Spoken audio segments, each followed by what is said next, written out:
overheadathletics.com. First of all, I want to thank everyone here and everyone that's viewed our videos and subscribed to our channel for getting us to 1 million channel views. It's a huge accomplishment, but we couldn't have done it without you guys, our viewers, everyone who's on our videos, commenting, liking, sharing our videos on LinkedIn, Twitter, Facebook, sharing them with your buddies, that sort of thing. Without you guys, we wouldn't be to this 1 million mark, and we're hoping to get to that 10 million mark soon. Our goal is really to impact and reach as many overhead athletes and as many people as we possibly can. And that's going to require us keeping content up, continuing to put out content, and you guys staying our loyal viewers. So we want to thank you guys for that. And I wanted to talk to you guys a little bit today about some things that we see athletes coming in doing in terms of core strength and conditioning. When we talk about the core, and we just put up some videos and we're putting up a lot more, we actually have a ton of content put together for core training, but we wanted to give you guys a little bit of a view or perspective on what we do, but we want to think about how the core actually works. And so we look at function in terms of lower intensity, slower function, and high intensity, impulse driven, power driven core stability, and how the core acts in all of those.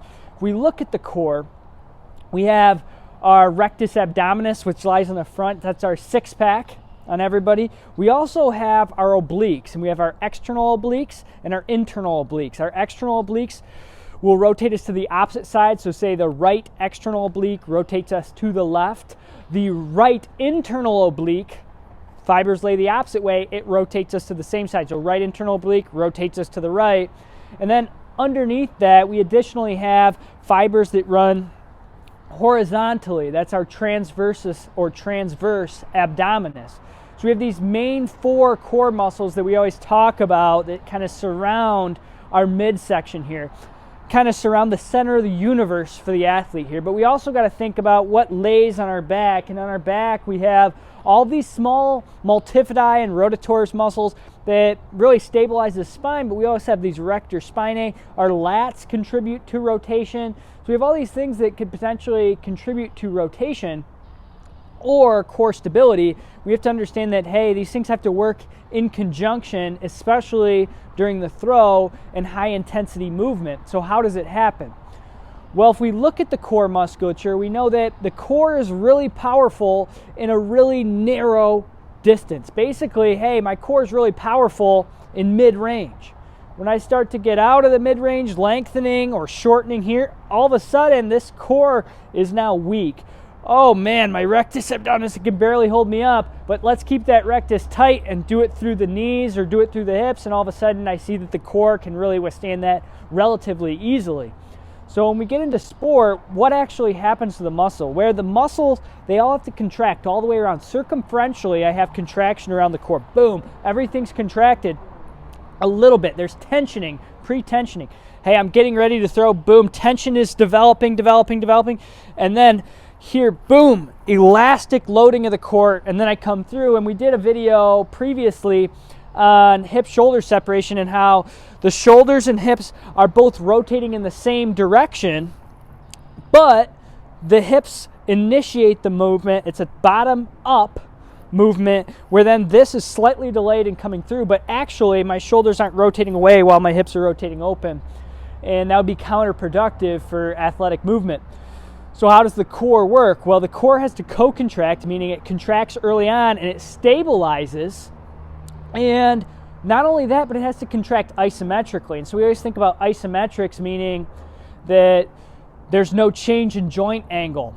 That's not how we should think of isometrics or how we should think of muscle contraction.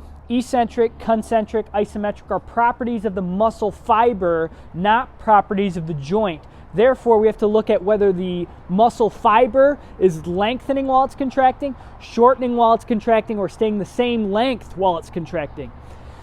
Therefore, the extremity can move, it can elongate, this joint angle or shorten this joint angle, but the actual muscle fiber can maintain static length or lengthen and shorten. In the core, what we see is that the muscle maintains a static length. The actual muscle fibers, the muscle cells, do not elongate, or they should not elongate to any significant extent, and rather what we see is that the ends of the serial elastic components, which is our tendinous structures and other elastic fascial structures inside the system here, are going to elongate and shorten, allowing for that joint angle to increase, allowing for me to get some thoracic extension, get some rotation through the spine and through the rib cage, at the same time that the actual muscle fibers are not lengthening and shortening. And that way I can maintain stable co-contraction through the core and keep those muscles in that